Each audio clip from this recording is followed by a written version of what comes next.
Bible, because I was studying trying to figure out, I can't say I was like, you gotta understand, I'm up here trying to explain to these people. I done been 7-day Adventist, I done been Pentecostal, because I am the church. Shay, I have a question.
I'm a single income homeowner.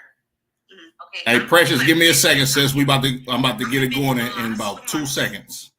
I cried on my Shalom, sis. Y'all Shemala Thaba Shemal Shah.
Shalom Israel, Shalom Israel. Y'all by Shemi Al Shah, rock a thumb to the brothers. Y'all Shamar the thumb by Shemi Al Shah to the sisters.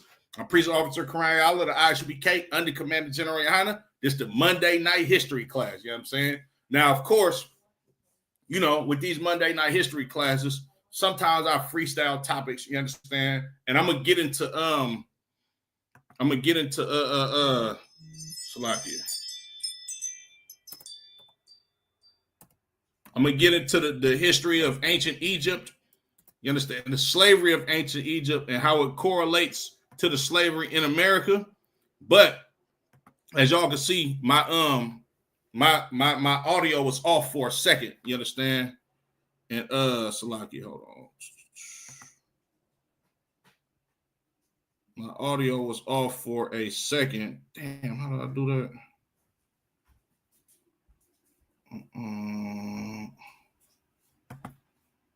Okay, copy. My audio was off for a second because I was on TikTok, of course. You know, here in the ISBK under Commander General Yohana, we specialize in battling and cutting Christians. You understand? And they went into hey, Shalom Lord Christ by the boy. I just put the link in the chat, and they was basically going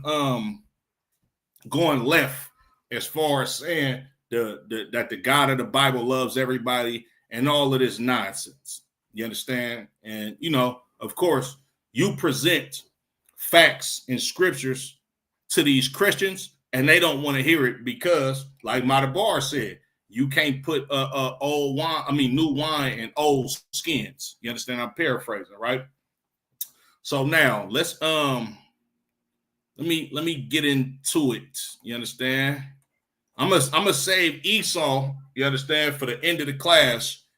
That way, Lord allow some of these Christians can come on here, you understand, and state they claim that God loves everybody, you understand. But we're gonna go to the history of slavery, you understand, in the book of Exodus. And Madabar too, whenever you're ready, sir, you can chime in. Baba Kashab.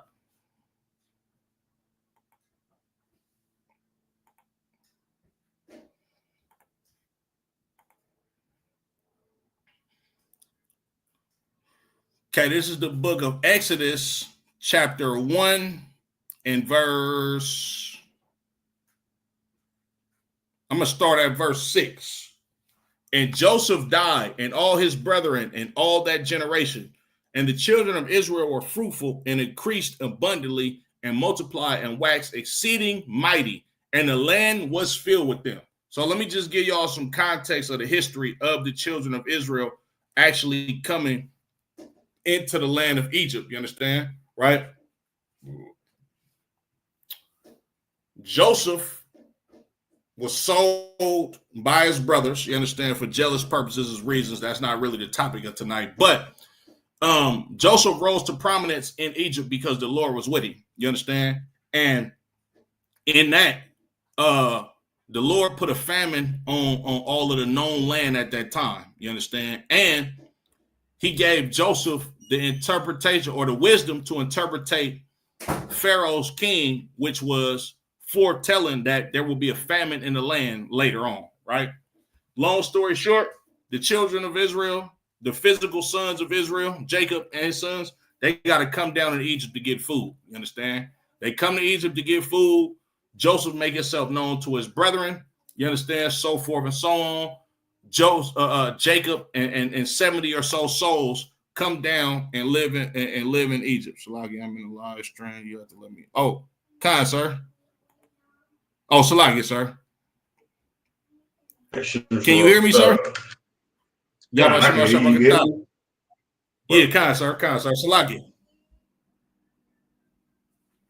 Anyway, so now when Joseph and his father and his brothers live in Egypt, those generations die off, and the children of Israel begin to populate in the land of Egypt, right?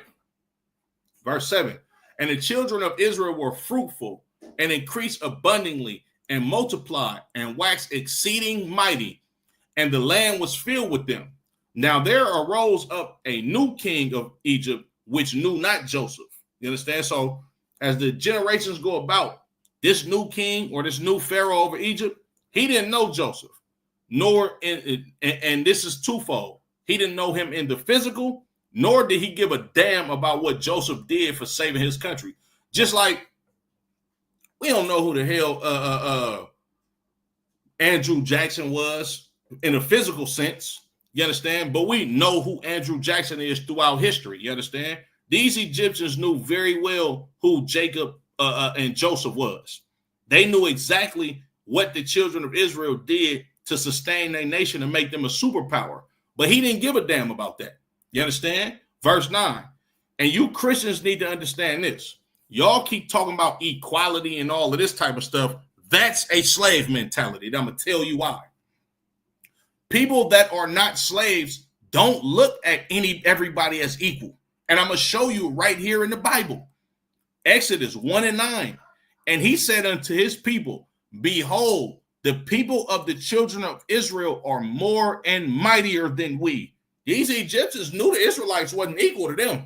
They said they mightier than us, and there's more of these Negroes than us. Verse 10, come on, let us deal wisely with them, lest they multiply, and it come to pass that where there falleth out any war, they join also unto our enemies and fight against us, and so get them up out of the land, right? The Pharaoh understood this about the children of Israel, right? He understood that we was better than them. The Pharaoh understood that the Lord was on our side, is more of us, we mightier than them, and they got to do something about these Israelites before they eventually come to be up under the feet of the Israelites. You understand? Right? Verse 11, therefore, they did set over them taskmasters to afflict them with their burdens. And they built for Pharaoh treasure cities, Pithom and Ramses, right? So now, when you look at what a taskmaster is, this is a slave master, essentially. You understand?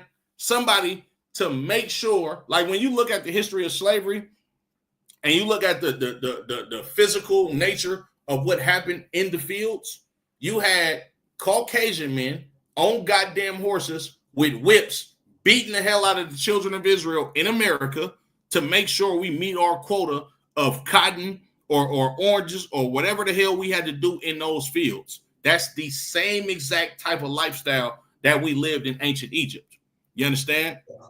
And it say we built treasure cities for him, Pithom and Ramses, right? You know what a treasure city is? A treasure city is a big major city where somebody can make some money in. You understand? Pithom and Ramses was a place where the Egyptians made money off of us, just like San Francisco, just like New Orleans, just like New York, Chicago. All of these are treasure cities. Miami, Houston.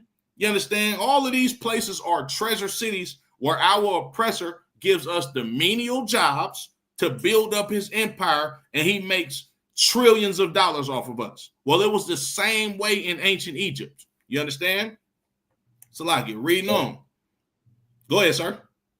No, I say right. And the thing is with Christians, the only time they get super mad is when you talk about the YT people. Like the whole time we was on TikTok, they didn't bring up the Asians, they didn't bring up the Japanese, the East Indies or nothing. But when you say the so-called YT people, they decide to get mad. Now it's God love everybody, but they don't explain. They don't say who God love. They just say God love everybody. But when you talk about the YT man, they get upset. Like they get mad. You got it. Kind, sir. And just to piggyback off of what you just said, when they talk about their oppressor, or when we talk about their oppressor, they get mad. And then tell us we have a slave mind frame for speaking up against the atrocities that these Caucasians committed against our ancestors. Correct me if I'm wrong, but wouldn't it be more of a slave mentality for somebody to get mad that you talking about their slave master versus somebody speaking out against the slave master and having a free mind frame? A slave mentality is siding with your slave master. That's exactly what it is. You can't call somebody, oh, you got a slave mentality because I'm speaking up against the crimes that's been committed against my people. You understand? Like that's basically saying if somebody was SA'd and somebody kept speaking about somebody that was the perpetrator of SAing them, and you come up to the person and tell them they got a victim mentality. What the hell is that? It's not a victim mentality. That's somebody that has been trodden down upon and been done wrong, and they should have the right to be able to speak out against the crimes that's been committed against them. But you see these Christians, they love their slave master so goddamn much, and they so in line, and they so much of willing slaves, they'd get mad at another brother, you understand, for speaking up against what happened to our people by these slave masters. It's the same thing that Steve Harvey, which is one of the biggest coons in the black community, he told the sister Monique, man, you can't keep speaking up about what happened between us. We trying to get some money. You gonna mess it up for all of us. Yeah, that's a slave mentality. That's a house nigga mentality. You understand? But here in the ISUBK under Commander General Yana, we don't have that type of mind frame in the school. We breed soldiers.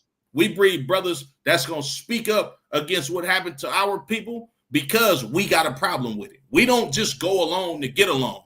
You got brothers that's really going to stand up strong in the oppressor's face on a podium every goddamn Saturday, call him the devil to his MFing face, and not have a fear or care in the world about it. You understand, Salaki, sir? Go ahead. I say right. And then they always say love. God was just love. But they don't want to go to the scripture what love is at the same time. Right. They want to keep that of you. Love, love, love. But the scripture tell you what love is. And then they get mad. Right. You got it. Come on. Exodus 1:12. But the more they afflicted them, the more they multiplied and grew. And they were grieved because of the children of Israel. You think we're supposed to love these people because they keep afflicting us? No. We're not supposed to love the people that afflict us. What type of dumb stuff is that? You understand? And these same Christians will sit up here, and a Christian pastor will sit up here and tell a woman she has the right to leave her goddamn man just because he's going to put order in the house. You would tell a woman to stop loving her own husband for trying to correct her and put her in the right frame of mind, but you're not going to tell black people to stop loving Caucasians after they abused us in this empire. You understand? After they raped, robbed, and murdered our people as a whole in this empire. You'll never tell them to stop loving the white man. But you're going to tell us, you understand, that we should separate from our own goddamn families because somebody had a disagreement. The Christian church is a dangerous place to be, blacks, Latinos, and Native American Indians. And it makes you a goddamn sucker and a willing slave. Verse 11. And Egyptians made the children of Israel to serve with rigor. That's what you suffered right here in America, blacks, Latinos, and Native American Indians. They made us serve with rigor. They made us build up their empire through violence. You understand? Through all manner of evilness. Verse 14. And they made their lives bitter with hard bondage in mortar and in brick and in all manner of service of the field. You goddamn dumb Negroes gonna sit up here and say, and you fake Israelite groups, or you so-called Old Testament only or black only Israelite groups. It say the children of Israel was made to serve in hard bondage, in mortar and in brick, and in all manner of service of the field. Yeah, during the physical slavery years in this country, so-called black people did serve in the field. But you know who's serving in the field right now? The same people that they trying to deport and send back to goddamn Mexico. Yeah, they serving in the field right now. Go ahead, sir. Right. No, I was saying right. And they always saying love, love, love. These scriptures written in the old times are given to us now. Did your oppressor love you when he got the scriptures? Or did we get put in slavery and get ripped apart by horses and fed to alligators and everything? Yeah, sir. So how's love, love, love? like you still suffer from Stockholm syndrome. Like you've been abused so much, you was taught to love other nations. When they still over here unaliving us, when we still at the bottom. Right. The constitutional law ain't never changed. It say we 3/5 of a human. So what is you talking about? Love, love, love. You got it. Khan. Now what you saying is fact, sir. Like they keep spewing out all of this love, love, love, love. You understand? Well, where was the love for Caucasian people? I mean, where was the love of Caucasian people when they built up this empire? You understand? Salakia. Oh, give me 1 second. Like this the problem with Christianity. It teach you how to obey your master. How you just want to love, love, love your master. You want to love the ones abusing you and then have hatred towards the ones that's telling you the truth. Right, sir. Khan. Absolutely correct. You understand? And that is in essence, you understand, the mind frame of a goddamn slave.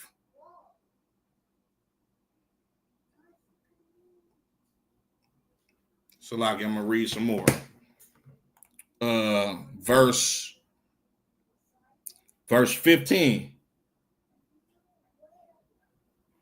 Verse 15. And the king of Israel spake to the Hebrew midwives, of which the name of one was Shiphrah, and the name of the other Puah. And he said, when ye do the service of a midwife to the Hebrew women, and see them upon the stools, if it be a son, then ye shall kill him. But if it be a daughter, then she shall live. This is the same thing that's going on in America right now. You understand? Our sisters, right? In essence, for the most part, they're granted to live. You understand? They're allowed to make a life for themselves in this empire, just like the baby girls that was born in the land of ancient Egypt when we were slaves there, they was able to live. You know why? Because those Egyptians knew that your nation comes from the men. The protection of your nation, the essence of your nation, the population of people come from your nation. Come from your men. You understand? And these Egyptians understood this. They knew that, look, if we get these men up out of here, we can subjugate their women to be our women, and then we gonna wean out the children of Israel eventually, and their women are gonna become our women, and the population of Egypt is gonna grow from Egyptian seed. You understand? That's what they wanted to do. They wanted to unalive these little boys, because that's how you build a nation, with the seed of men. You understand? But these and on top of that, in essence, what we reading about is Planned Parenthood. Planned Parenthood is right here in the Bible. When you look at the statistics of abortions in the black community, what is that, the tune of 350,000 per year? Yeah, you know where America got this from? Ancient Egypt. That's why when you look on the back of a dollar, you see an Egyptian pyramid. You understand? When you look at America, you see the obelisk. You understand? You see what's that statue called with Abraham Lincoln sitting on a chair or a throne, so to speak. They got that from ancient Egypt. You got an ancient pharaoh sitting on his goddamn throne in that same position that they got of Abraham Lincoln. You understand? Salakia, reading on. Verse 17, but the midwives feared the Most High and did not as the king of Egypt commanded them, but saved the men children alive. And the king of Egypt called for the midwives and said unto them, why have ye done this thing and have saved the men children alive? These sisters feared the Lord. You understand? They wasn't finna go around unaliving the men of their nation. You understand? Because they understood exactly what these pharaohs was trying to do. They understood that these men carried the seed to build this nation up, to keep their people in existence. And these sisters being righteous sisters and understanding that they supposed to love their goddamn people, they was like, hell no, we don't give a damn how much power Pharaoh got. We fear the Lord over him. You understand? Verse 19, and the midwives said unto Pharaoh, because the Hebrew women are not as the Egyptian women, for they are lively and are delivered ere the midwives come in unto them. Man, these sisters was subtle in their knowledge. They said, look, man, these sisters, they ain't like them Egyptian women. You understand why I got to sit here and help them through 19, 20 hours of labor? They like, man, look, every time we came in the room, they sitting there holding the baby already. The baby already there. Like, I can't do nothing. This sister already got her baby. What, you want me to rip it out of her hands? You understand? Verse 20. Therefore, God dealt with the midwives, and the people multiplied and waxed very mighty. And it came to pass, because the midwives feared God, that he made them houses. And Pharaoh charged all his people, saying, every son that is born ye shall cast into the river, and every daughter ye shall save alive. That's the makeup of America right here in this empire. You understand? As a matter of fact, let me share my screen one more time to give y'all a little bit of some context of what ancient Egypt was actually like.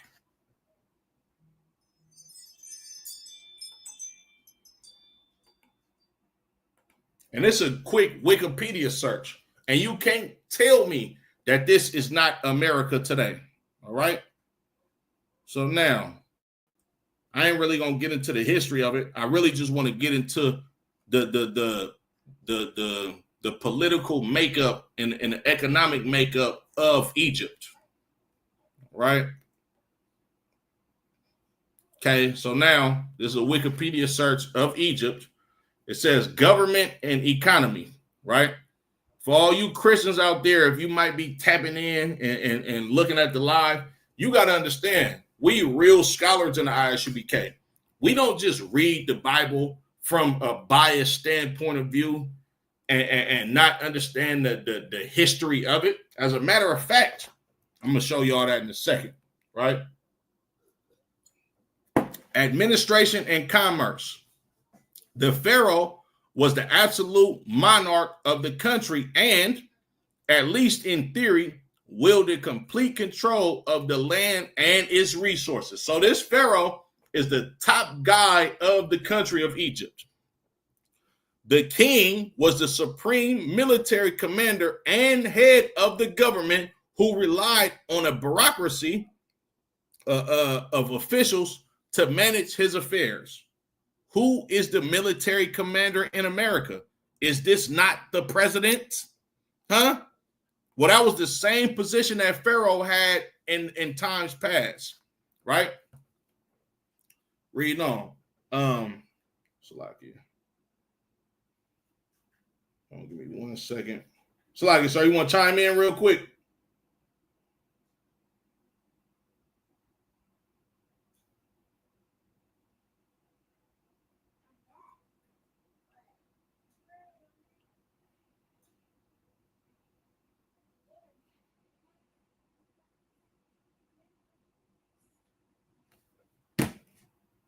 Salagi, before I read more on this, damn.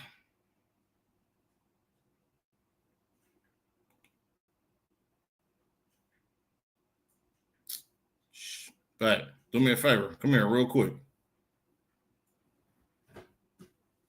Why the hell it always do this? Put this back on here. Salagi. If it's love, love, love, then why is Donald Trump deporting so-called Latinos? It's love, love, love. You on mute,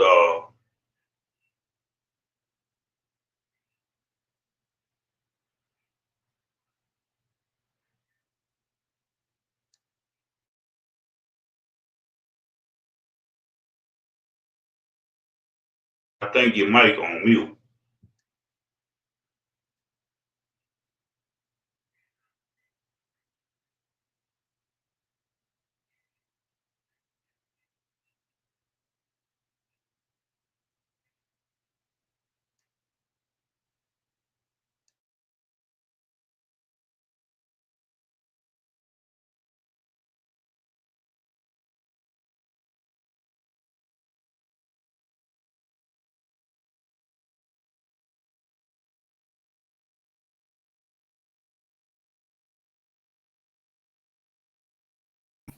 Hey, Salaki, sir, can you hear me?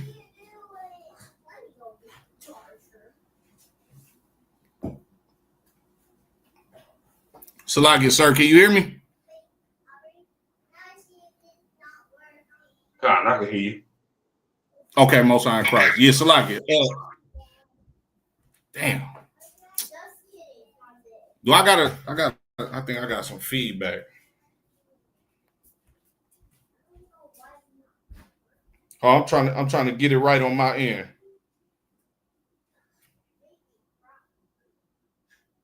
I'm trying to get it right on my end. Okay, I'm too wild. Salaki, I'm gonna pull a scripture real quick, and then I'm gonna come back to Egypt, right?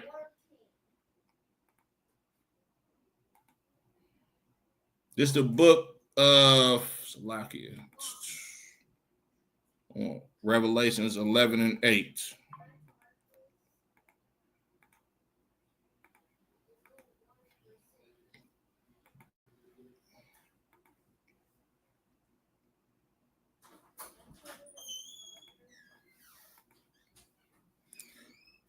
This is the book of Revelations, chapter 11 and verse 8.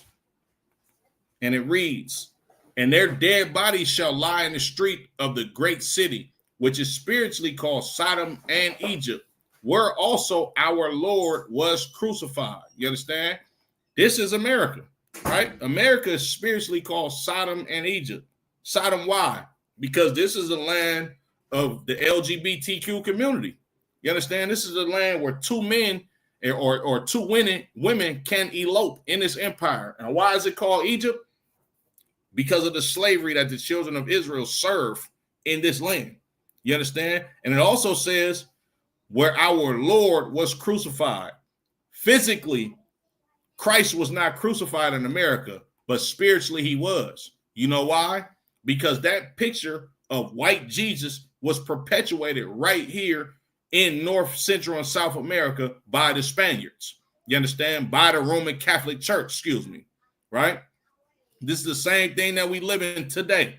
We living in spiritual Egypt right now. You understand? Going back to Egypt. So now I'm breaking down Egypt as far as the administration and commerce. So now you got a pharaoh, which is essentially the president. You understand? That's the military commander and the head of the government. You understand? Sounds like America to me. In charge of the administration was his second in command, the vizier or vizier, who acted as the king's representative and coordinated land surveys, the treasury, building projects, the legal system, and the archives. This vizier is basically the vice president, the same as America. You understand? Right? At a regional level, the country was divided into as many as 42 administrative regions called nomes, each governed by a nomarch who was accountable to the vizier for his jurisdiction. This 42 region called nomes, these will be known as states. And that nomarch, that's a governor. It's the same thing right here in America. You understand? Instead of them having 50 states, they got 42 states and a governor that was accountable to the vizier for his jurisdiction. These governors, they had to report to the vizier, which was essentially the vice president for his jurisdiction. Now listen good, Christians. The temples formed the backbone of the economy, and it's going to tell you why. Not only were they places of worship, but were also reasonable for collecting and storing the king's wealth in a system of granaries and treasuries administered by overseers and who redistributed grain and goods. Spiritually and essentially, the Christian church is the backbone of American society. It's the backbone of the money that is generated in America. And I'm going to tell you how.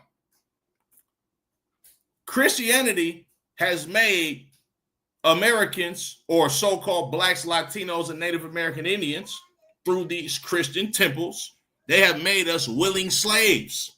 You understand?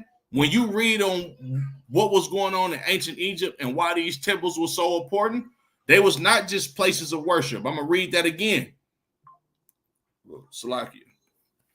It says, the temples form the backbone of the economy. Not only were they places of worship, but were also reasonable for collecting and storing the king's wealth in a system of granaries and treasuries administered by overseers who redistributed grains and goods. All of the wealth that they received in Egypt for these slaves or the slave labor that they had was stored in these religious temples. And that's where you went to go get grains and goods. It's the same thing as the church today. Ain't the church always giving out plates to hungry people? Ain't the church always giving you a sermon about prosperity and all of this type of stuff? Well, back then, the slaves and the resources that they accumulated from the slaves back then, the pharaohs in these 42 administrative regions called nomes, they used these places as storehouses to store up grains to pay to these slaves. Because, when I read further down, you're going to find out that slaves was not paid in money. They was paid in food. This is the welfare program. I'm going to read on. Much of the economy was centrally organized and strictly controlled. Although the ancient Egyptians did not use coinage until the late period, they did use a type of money barter system with standard sacks of grain and the dibin, a weight of roughly 91 grams of copper or silver, forming a common denominator. So they didn't pay people in copper and silver. They used a piece of copper or silver that weighed 91 grams to weigh out grain to give to the goddamn workers. This is slavery, and this is the welfare system in ancient Egypt. If I'm wrong, get on here and prove me wrong, Christians. It's the same thing that happened right here in America. All right? Reading on. It says, workers were paid in grain. If I'm paying somebody to build on my empire in food, he is a slave. A simple, and then look, it's a different class of workers too. Watch this. A simple laborer might earn 5.5 sacks, 200 kilograms or 400 pounds of grain per month. They gave a low laborer worker 400 pounds of grain for him to feed himself and his family per month. While a foreman, which is essentially a manager or a supervisor, earns 7.5 sacks, 250 or 250 kilograms or 550 pounds. Prices were fixed across the country and recorded in lists to facilitate trading. For example, a shirt costs 5 copper debin, while a cow costs 140 debin. Grain could be traded for other goods according to the fixed price list. This sounds like America to me. During the 5th century BC, coined money was introduced into Egypt from abroad. At first, the coins were used as a standardized pieces of precious metal rather than true money. But in the following centuries, international traders came to rely on the coinage, right? They only traded money with international tradesmen. They didn't use that money right there in Egypt. You know why? Because the workers that built up Egypt, they paid them in grains. This is the welfare program in Egypt. You can't tell me America is not Egypt. Let's get into the social status. Egyptian society was highly stratified. a social status was expressly displayed.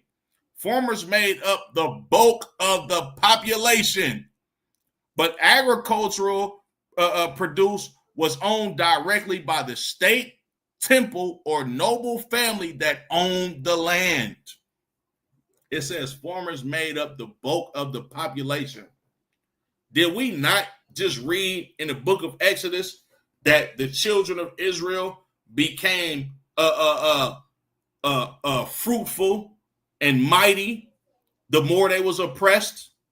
Just like when you look at slavery, you understand, in America, during the times of slavery, there were more slaves than slave masters. The majority of the population of America was slaves. It's the same thing as ancient Egypt. You understand?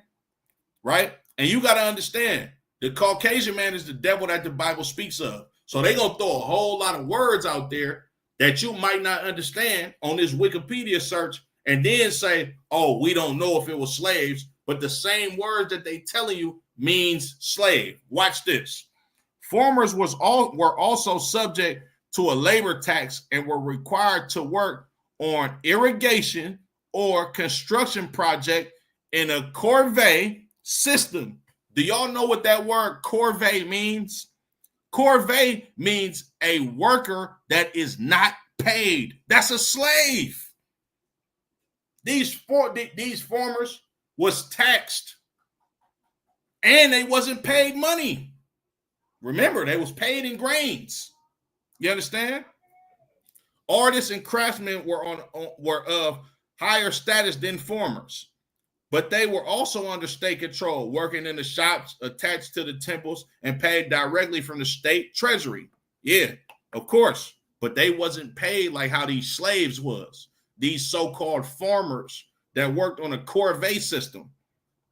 You understand? Scribes and officials formed the upper class in ancient Egypt, known as the white kilt class, in reference to the bleached linen garments that serves as a mark of their rank. The upper class prominently displayed their social status in art and literature. Below the nobility were the priests, physicians, and engineers with specialized training in their field.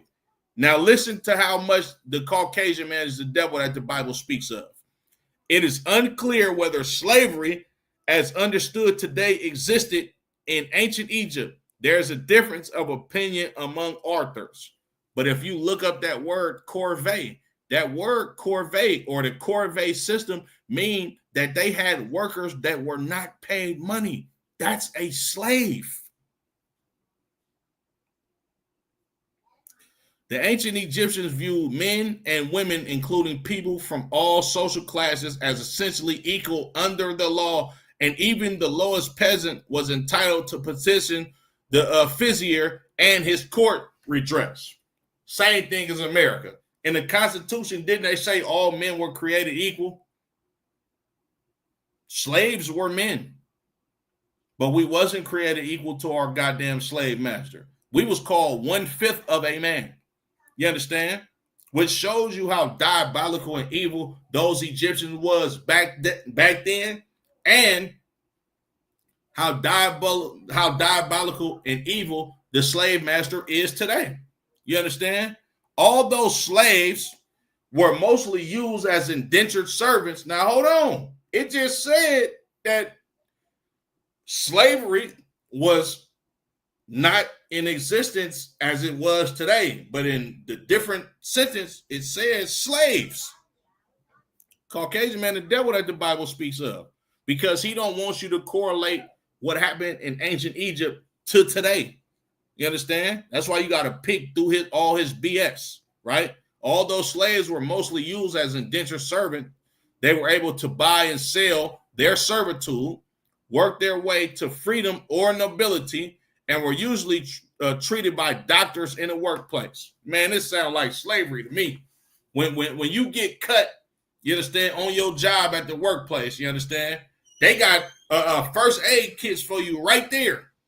You understand? If it's even as bad as you understand, sustaining the injury that's possibly life-threatening, they gonna have doctors come look at you, or possibly take you to the hospital in an ambulance. Same thing. You understand?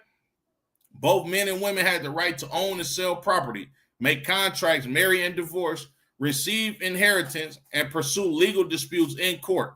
Married couples could own property jointly and protect themselves from divorce by agreeing to marriage contracts, which stipulated the financial obligations of the husband to his wife and children should the marriage end. Man, you can't tell me this ain't America.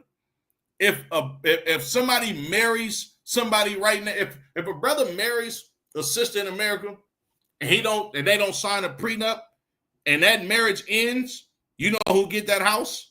You know who get that money? That woman and them children. Yeah, that's what they did in Egypt. You understand? Sounds like America to me, right? Slovakia. Compared with their counterparts in ancient Greece and Rome, and even modern places around the world, ancient Egyptian women had a greater range of personal choices, legal rights, and opportunities for achievement.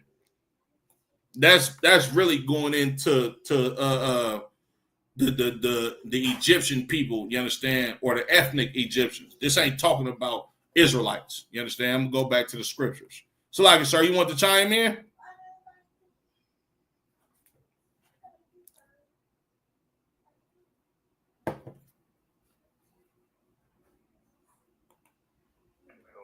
Like, yeah, that's just still matter everybody can be saved.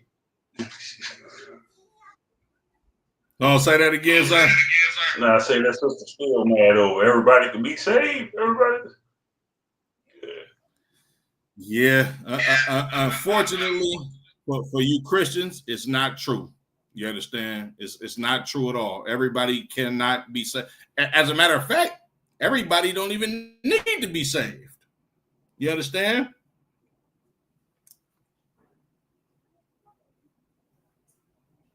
Slovakia. Oh, give me 1 second. Let me see if I can share this live real quick. Okay, boom.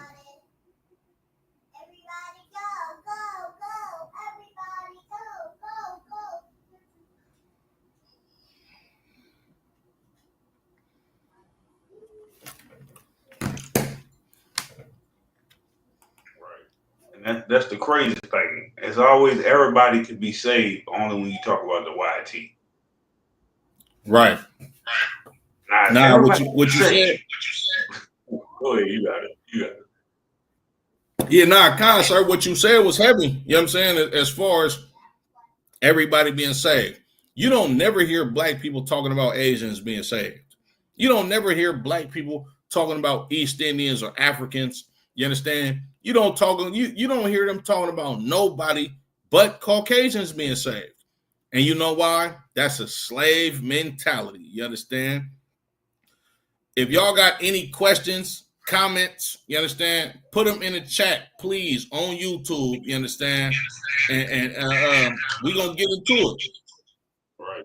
That's why I said, the Bible been out before we was in slavery. Right. You know what I'm saying? And we was over here slaves. If everybody could be slaves, it's love, love, love. Why the YT people ain't show us love, love, love? Like, what happened to the love then?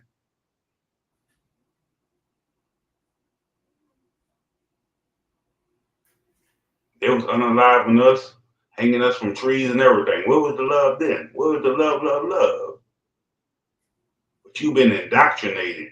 You've been destroyed by Christianity, which Christianity ain't in the Bible. And when they called the disciples, oh, you almost persuaded me to be a Christian, calling us Christians, like it was like a byword.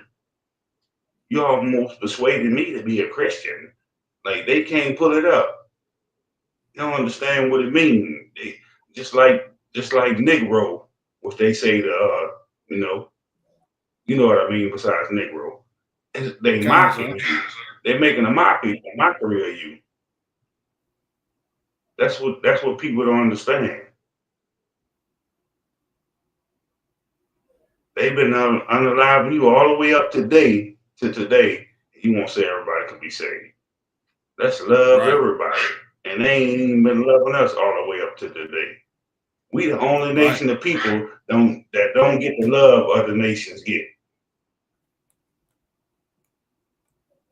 You got it. Sir, you absolutely correct. You understand? Like, you Christians, bruh, y'all spend so much time, especially you Israelites. You understand? So-called blacks, Latinos, and Native Indians. Y'all love, you understand, to profess your love to the Caucasian people. Where's that same love on your people? Where's that same love for your ancestors that got done terrible in this empire by their people? Where's that same love? You understand? Let's get into this devil Esau. You understand? It's the book of Genesis, chapter 25, and start at verse 22. And the children struggled together within her and said, if it be so, why am I thus? And she went to inquire of the Lord. You understand? Rebecca is pregnant, right? She don't understand that she's pregnant with twins. So she having pregnancy pains. You understand? And she's asking, like, if this is the will of God or if this is the will of the Lord, you understand? Why am I feeling so terrible, right? Verse 23, and the Lord said unto her, 2 nations are in thy womb, and 2 manner of people shall be separated from thy bowels. The Lord told her 2 different nations are in her womb. The root word for nationality, which means race, is nation. The Lord said 2 nations is in your womb, and 2 manner of people shall be separated from thy bowels. This didn't say for Jacob and Esau to come together.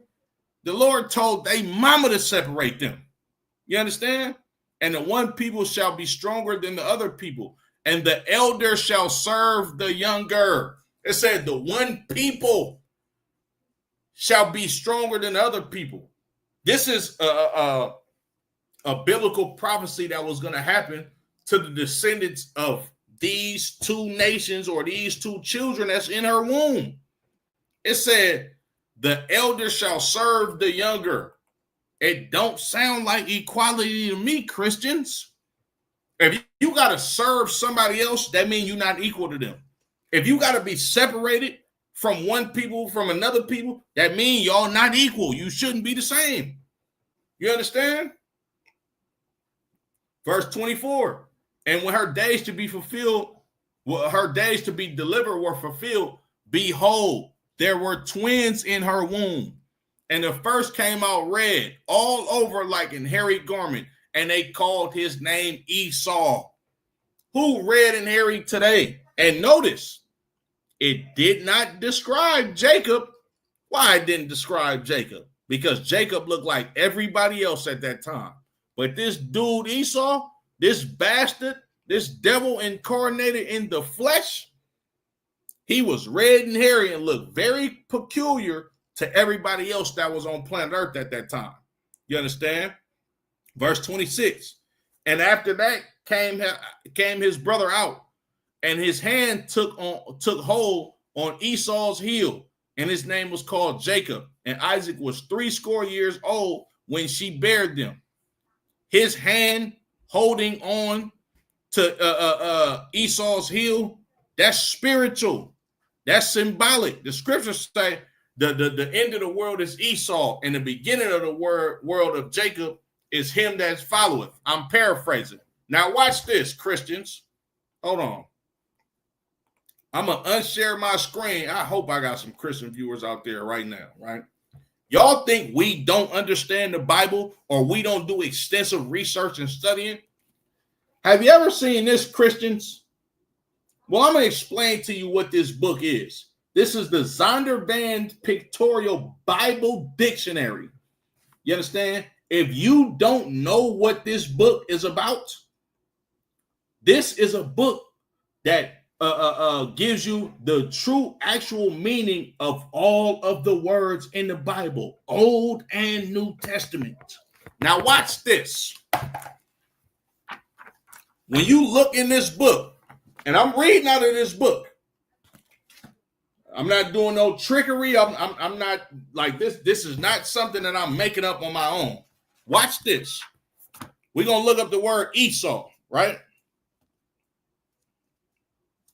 Salakia. We're gonna look up the word Esau. Oh, Salakia. We're gonna look up, do I want Esau or Edom? I think I want Edom. We're gonna look up Edom, right? This is part of the definition of the word Edom, right? As a matter of fact, I'm not gonna read this yet because I got to give you the context of the word Edom. Forgive me. Right? Verse 27, and the boys grew, and Esau was a cunning hunter, a man of the field. I got a question, Christians. Who love to hunt more than Caucasian men?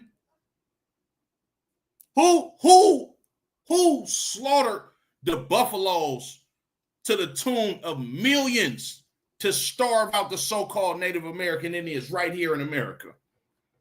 Do you know what a poacher is? Huh? Who dress up like in army fatigues and go to the wood to hunt deers for sport and fun? It ain't black people. You don't see Asians grabbing rifles and going to the goddamn woods. No. And look, I'm gonna give it to y'all in a more modernized view. Any of y'all watch Power? Huh? Power book Ghost? When Tariq came of age and he started going to college, the white boy Braden, his best friend, yeah, Braden was from a prestigious Caucasian family in New York that endowed what was it? That endowed Stansfield University with money. Of course, this is fictionalized, but I'm saying all that to say this: Braden's Caucasian family had a yearly hunting trip. They would dress up in army fatigues, all get rifles, and go into the woods of New York and hunt deers and eat them. That's biblical. I'm going to read more on it. And Jacob was a plain man dwelling in tents. See, black people, we don't go out to go hunt. That ain't what we do to feel alive. We not men of the field. I don't need to jump out a goddamn plane to feel alive or go hang gliding. You understand? Or some of them festivals that they be having in them backwoods. Go ahead, sir. Salaki.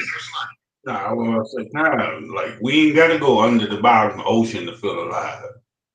We ain't got to go sea diving under the bottom of the ocean. And that's the thing with Christians. Like they don't understand what the truth is. Right. So anything any other nation tell them, oh, they feel alive. Let's love everybody. Let's join everybody. Like that ain't what the scriptures say to do. The scriptures give you law, statutes, and commandments. Like I said earlier, you want to holler about love, love, love, but you don't want to understand what love is. They'll tell you what love is in the scriptures. And then you get mad and say, God love everybody. When everybody don't love you, but God love everybody. Everybody got their own gods. Just because you say the word God don't mean you talking about the God of Israel. You just say God. You ain't say the God of Israel love everybody. You just say God. Because you in your emotions, you in your feelings. The God of Israel never say he loved everybody. You got it. Khan, sir. You absolutely correct. You understand? Reading on. It says, and Jacob was a plain man dwelling in tents. That's what we do. We sit back in the house, we chill, get us a nice bottle of liquor, you understand, some good food, play some cards, you understand, turn the radio on, and we chilling at the house. We ain't going on hunting trips. You understand? Like me, myself, personally, I've never been camping in my life. You understand? My brother Tajabah, shout out to him. He trying to get us to go camping, you understand? But on like a camp resort. That brother not trying to go into the woods where it's bears and all of that. That's what you Caucasians do. That's what you Edomites do. You understand? Verse 28. And Isaac loved Esau because he did eat of his venison, but Rebekah loved Jacob. Isaac favored Esau. You understand? Because Esau can go out there and go hunt a damn deer and bring home some food. But Rebekah, she understood the prophecy that was told by her by the men of the Lord, that Jacob is the one that's going to be heir to the throne of his forefathers. That Jacob is going to be the one. Go ahead, sir.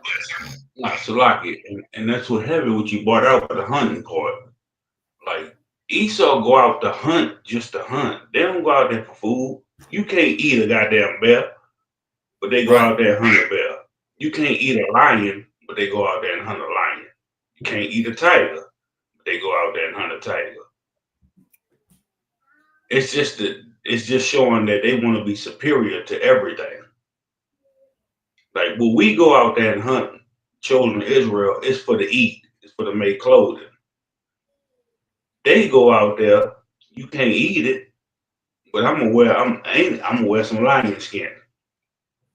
I'm gonna go kill all the whales, unalive all the whales just to make perfume. Mm-hmm. That ain't the only way to make perfume, to make you smell good. But that's what they do. They don't care about nothing. The laws wasn't given to them. The laws was given to our people. You got it. Con, sir. Now you absolutely correct. You understand? Like your oppressor, he a vagabond. He's a savage-like people. You understand? And we reading his characteristics right here in Genesis, the 25th chapter, right? Verse 29. And Jacob sod pottage, and Esau came from the field, and he was faint. And Esau said to Jacob, feed me, I pray thee, with that same red pottage, for I am faint. Therefore was his name called Edom. Jacob is literally sitting right there cooking a stew. You understand? And this stew that he's making is raw meat in this stew. And Esau, he came from the field, unsuccessful of his hunting trip. You understand? So he said, man, look, let me get some of that soup you cooking. The soup ain't even done. That's why he says, feed me with that same red pottage, because it's not done yet. How your oppressor like his meat? When you go sit at some steakhouse, you understand? Your oppressor is going to order a rare steak. A lot of times they're going to go blue rare. You understand? That thing is going to be bloody, right? That's how they love their steaks. The Lord called him Edom, or Adam in the Hebrew, which means red.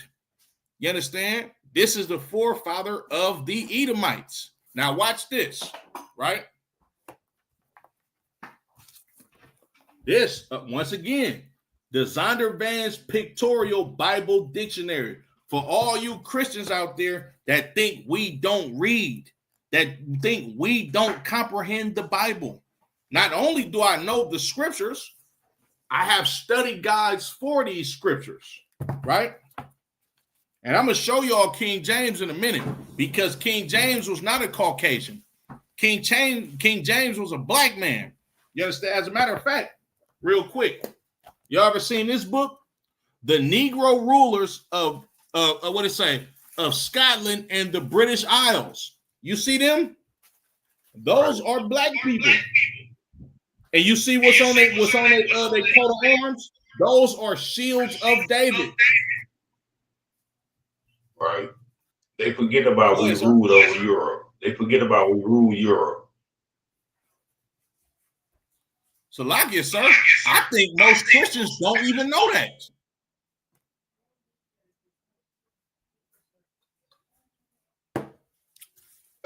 Edom. They forget about Hellenistic Jews. They forget about the Hellenistic. You know? Right. They forget about a lot of things because you in Christianity. Christianity brainwash you. Let's just love everybody, when it ain't in the scriptures to love everybody on the earth.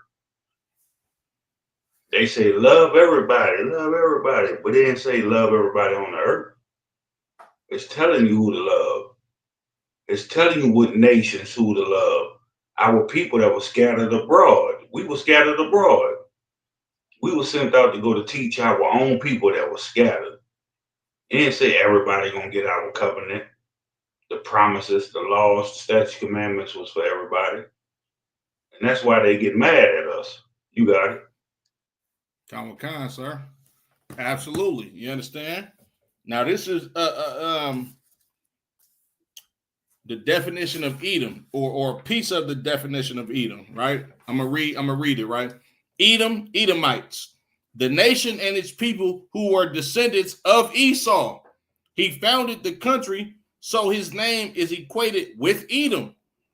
The country was also called Seir, or Mount Seir, which was the name of the territory in which the Edomites lived. The mountain and plateau area between the Dead Sea and the Gulf of Aqaba, about 100 miles long and up to 40 miles wide. The original inhabitants of this land were the Horites, or cave dwellers. You understand? Now, I'm going to go to the end of the definition of Edom after it gives you the history of them. It says Edom figures prominently in the prophetic scriptures as the scene of great future judgments. She is the only neighbor of the Israelites who was not given any promise of mercy from God. This right here in the Zondervan's Pictorial Bible Dictionary that gives you the history of the Bible.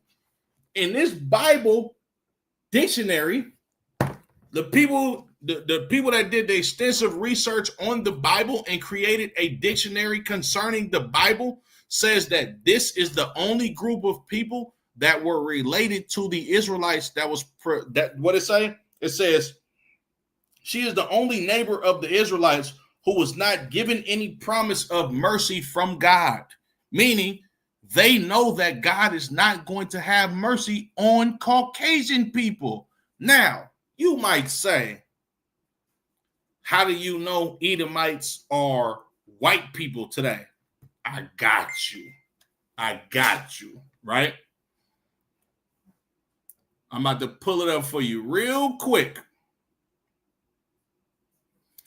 This is a book called Who is Esau Edom? Written by Charles A. Wiseman. As a matter of fact, hold on. Let me put the book on there. So y'all can have a picture of this book in your mind.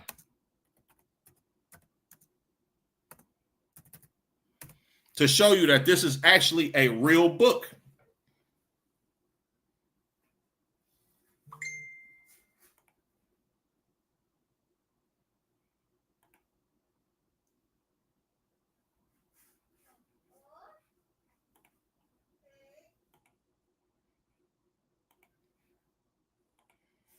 Let me share my screen with y'all. It's Lucky. I sent you a few things on Messenger. I sent you a few things on Messenger. I don't know if you could pull it up or not. Yeah, so I'm gonna pull it up. Just give me 1 second, right? So what y'all looking at on the screen is a copy of that book, and it's called Who is Esau Edom, written by Charles A. Wiseman, right? Now, this is on, I believe this is the first or second page, but this is out of that book. It says, Life and History of Esau. Esau was the firstborn of Isaac, and thus was heir to the birthright derived from the direct racial lineage of Adam to Noah and Abraham. Thus, Esau was an Adamite, a Semite, and a Hebrew, the racial stock of the white race. It literally says Esau is the racial stock of the white race. It's right here in this book. You understand? Now, when you look at this book, it shows you a lot of pictures of Caucasian men. Now, do me a favor. Go give me that. Go find that book. The Roman Empire, the Empire of the Edomite. So, like it, sir, I'm about to pull. I'm gonna pull up what you just sent me right now.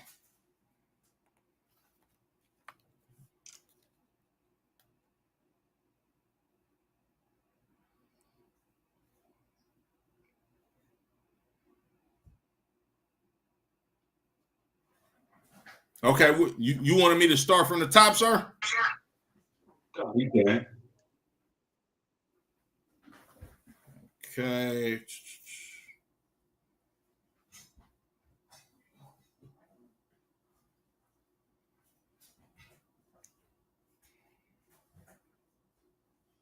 It's not the links that you send me. It's not letting me pull the links up. But I got them screenshots. You want me to read those? Yeah, you can read the screenshot. Okay, neighbor. In legal context, however, neighbor has the more specified meaning of a member of the same social group, but not as close as a blood relatives. In other words, a fellow Israelite. A key text is Leviticus 19, 16, and 18, where the neighbor is grouped with one's people, one's brother, the sons of one's people, one's fellow. The passage includes with the command, you shall love your neighbor as yourself. That literally says, when it says love your neighbor, that says a neighbor is a fellow Israelite. Go ahead, sir. No, you got it. You got it. I was just breaking it out. Like that lets you know what the neighbor mean when they was breaking. Remember we did a TikTok. Oh, love your neighbor. Crying about the neighbor. Right. Now it shows you who the neighbor is. Like, yeah, you couldn't put it on the screen, but it shows you who the neighbor is. One who is of your own people. Neighbor don't mean like the Japanese over there in Japan, they ain't my neighbor. Right. The Chinese person over there in China ain't my neighbor. He just read to you what it means, what a neighbor is. A people of your own people. Neighbor don't mean everybody across the earth. Because everybody across the earth ain't the same people. When it say love thy neighbor, it's talking about your own people. Love your own people. You can't go to China and they gonna give you love. Oh, that's my neighbor. They ain't looking at you like they neighbor. You ain't they people. So it was telling you right there in that context.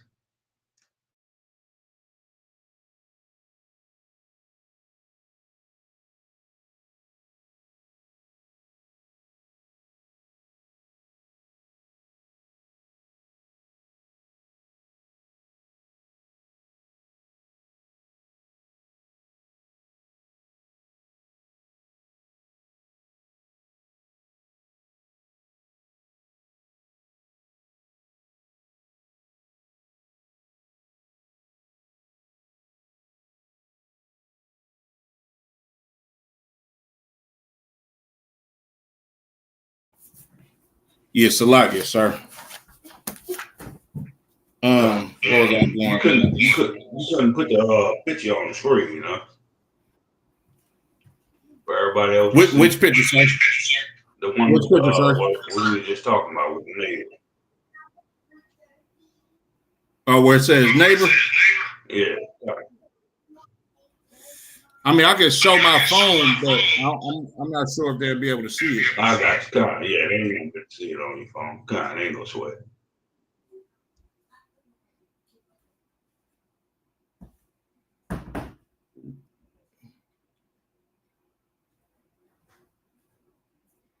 I got another definition that you sent me. It says Esau is considered a character in world history and the forefather of the Roman Empire. I have that book. I can't find it right now, but we all know that the Romans was Caucasian people. Like you could look at the Italians today. They Caucasians. You understand? These are the Edomites. Throughout history, they've always been known to be Edomites, right? I'm gonna share my screen. Let's go back into the history of Esau. You understand? So Esau, man of the field, right? Loves raw meat, right? Name changed to Edom. Him being the only neighbor of the Israelites that the Lord said he ain't gonna give him no promise of mercy, right? Let's go to Genesis, the 27th chapter and the 40th verse.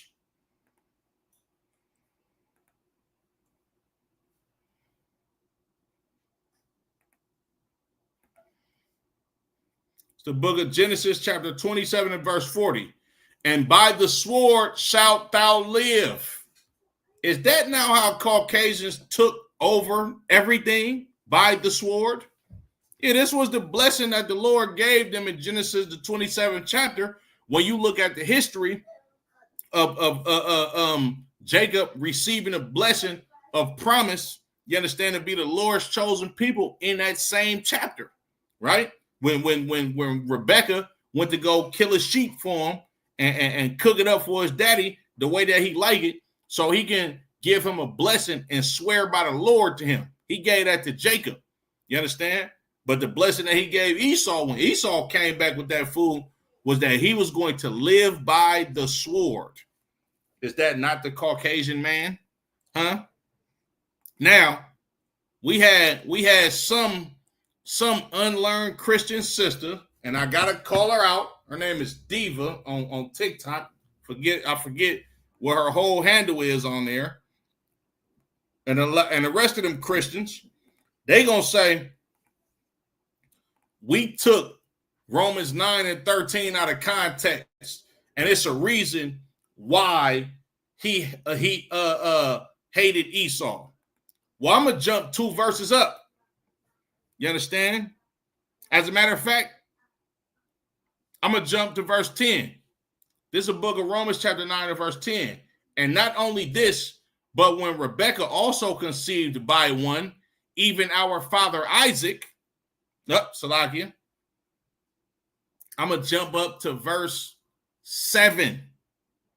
Neither because they are the seed of Abraham are they all children, but in Isaac shall thy seed be called. Remember, Isaac was not the firstborn son of Abraham. Christians, it was Ishmael, right? But the Lord told Abraham, in Isaac shall thy seed be called. Verse 8, that is, they which are the children of the flesh, they are not the children of God, but the children of the promise are counted for the seed. This is talking about Ishmael. Ishmael was the children of the flesh. He wasn't the children of God. He wasn't the will of God for them to be born and to be heirs of the promise of the throne of the whole goddamn earth. No, in Isaac shall his seed be called. Verse 9, for this is the word of promise. At this time will I come, and Sarah shall have a son. Remember, Sarah was old as hell, Salakia. And this was the promise, that Sarah was going to have a son in her old age. That wasn't Ishmael. That was Isaac. Verse 10, and not only Sarah's son, which was Isaac, but when Rebekah also conceived by one, even by our father Isaac. You understand? This was the same thing as Rebekah, as was promised to Sarah, right?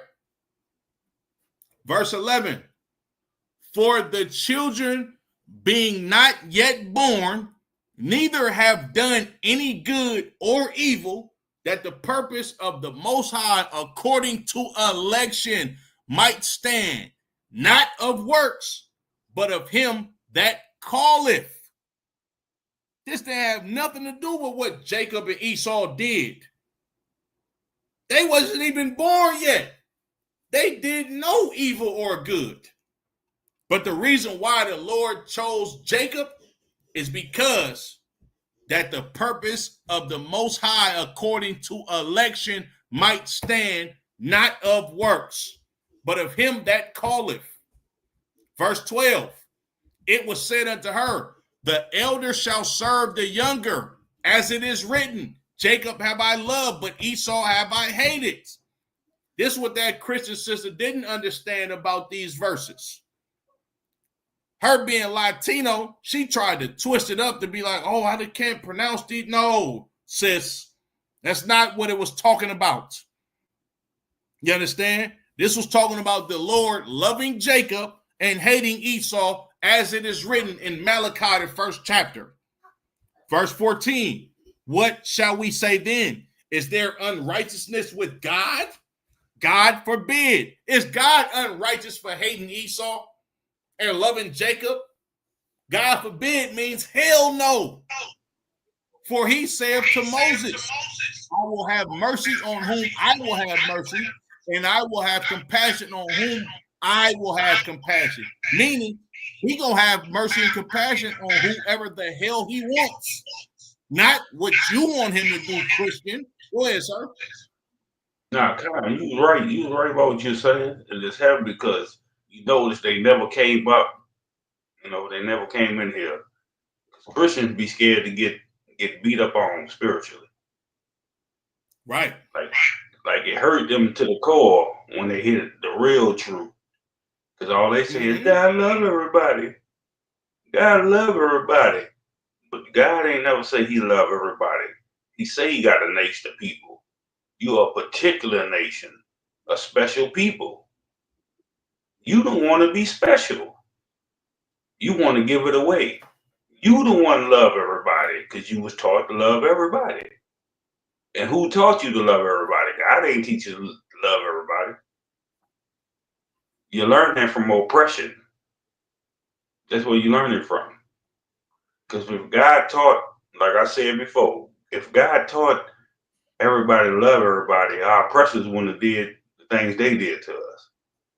Remember, they had the Christian Bible too. The KKK, they followed, they say they Christians. So is that love? Is that loving everybody? You got it. Nah, damn right, sir. You know what I'm saying? I want to clap it up for you, sir. You understand? Damn right. You understand? You Christians, bro, y'all don't know the Bible. You don't know the Bible. These Christian sisters try to tell us, oh, God hated Esau because of what he was doing. Well, when you read 2 verses up above, it said it didn't have nothing to do with works. They was children and they did no good or evil. You understand? And then when you read further down, it says, is it any unrighteousness with the Most High God? Because God hated Esau. This is why the question is being posed. God forbid. You understand? The Lord said he's going to have mercy on who he's going to have mercy on who he's going to have compassion on. Meaning, you can't tell God what to do. God created time. He don't even live in time. Nigga, you live in time. You live in a world. God creates the world. He don't live in it. He can do whatever the hell he want to do. And what he wanted to do was choose the children of Israel and hate the Edomites. Period, point blank. Christians don't know the Bible. I'm going to show you something else, Christians. Right? And man, look, somebody do me a favor. Clip the live, share the live. Go show your Christian pastor that you got some young gold teeth Negro that's from the ghetto that's breaking down the Bible like you've never heard. Go show him. Tell him come on my live to come battle me so I can prove to you that Christianity is nonsense so we can get our people out of that goddamn church so we can stop being slaves up under this damn oppressor. That's all we doing here. Y'all talking about we preaching, hating all of this nonsense. No, I'm telling the children of Israel that God loves you over everybody. You should not be a goddamn slave, and he wants you to follow these rules. It's simple. for that Christian sister that said King James was a white man. I don't know if you can see that. That looks like my Uncle James. And it's heavy too, because the brother name is James Salakia. You understand? But this is out of the book called The Negro Rulers of the Scotland and British Isles. It's a book full of niggas. A book full of niggas. Matter of fact, this is Daddy right here. This nigga Daddy look like a pimp from the 70s. These is Negroes. This book is written by niggas. This book is written for niggas. The Lord don't deal with other nations. And when I say niggas or blacks, I'm speaking about Latinos too.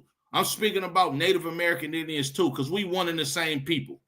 You understand? You look at the census from back when slavery was around, we was all classified as the same goddamn people. You understand? And we ought to be classified as the same people today, right? So when you read Romans, the 9th chapter and the 13th verse, we not taking it out of context. God hates Esau because he wanted to, not because of what they did. When you look at the racial stock or the racial makeup of Edomites, it's Caucasians.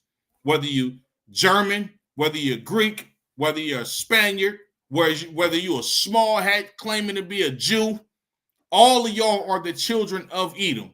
Period, point blank. Let me show you where it's written at. Right? I'm going to read that again. Romans 9:13. As it is written, Jacob have I loved, but Esau have I hated. You understand? I'm going to show you where it's written at. And then they try to tell us, sir, oh, you're going to read that in the Old Testament, aren't you? Nope, this the New Testament. The hell is you talking about? You understand? This the New Testament. But I'm going to show you where it's at in the Old Testament as well. Malachi 1 and 2. I have loved you, saith the Lord.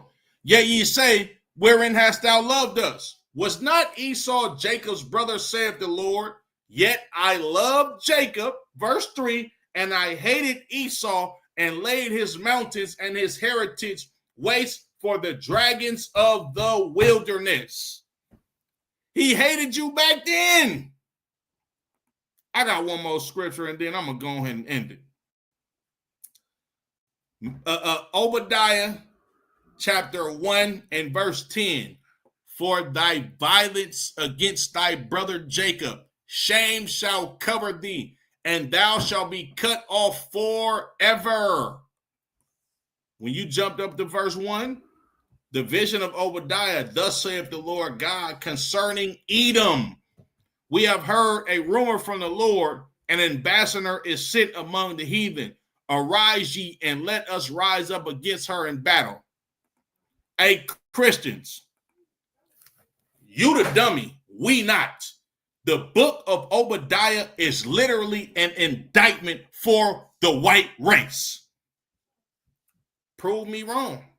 I'm finna get on TikTok live in a minute because I won't smoke. With that being said, I say God, like they don't want that smoke.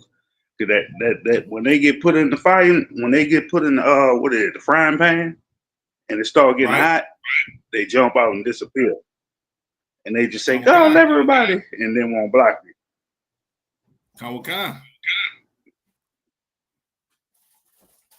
That being said, y'all by Shimei Al-Shah rock a thumb to the brothers. Y'all Shamar a thumb by Shimei Al-Shah to the sisters. Y'all Shamar by Shimei Al-Shah. Man, look, like, share, subscribe. I challenge you, send this to your preacher, Christians. Hey, give this to somebody that think they know the Bible. Go ahead, sir. Hey, did you get that video I sent you? With the Edom, they ain't gonna like that video with the Edomite. You sent it to me on Messenger? I thought I did. With the Edomite bound down and the North Oh no, Cal you gotta send me that, sir. I'm about to send it to you now before you close the class, so you just play it up right quick. Okay. Hey, Salagia, sir, can you put it in the chat? Oh, hold on. I think I can get it on YouTube. Okay. From the North Cal class, it's at the end of the class. It's like 148 or something like that. I think a brother clipped it on YouTube. Hold on, let me see. Yeah, they ain't gonna like that. They don't like that. That's what you know.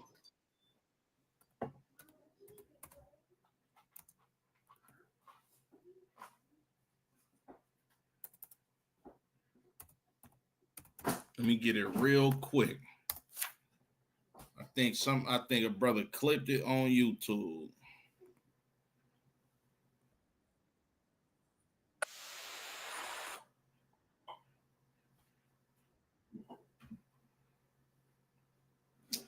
Oh man, how do I do this?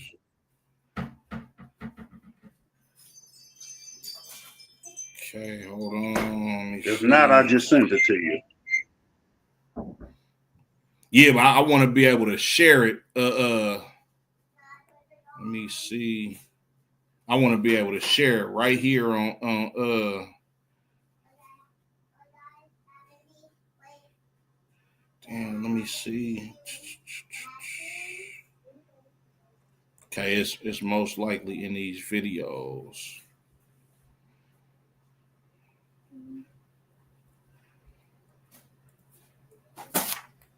Hey, Salaga, sir, how can I let me see. Hold on, let me see what you sent me. Yeah, it ain't even letting me look at the link. It's saying it's too big. Oh, okay. Ain't no sweat. Ain't no sweat.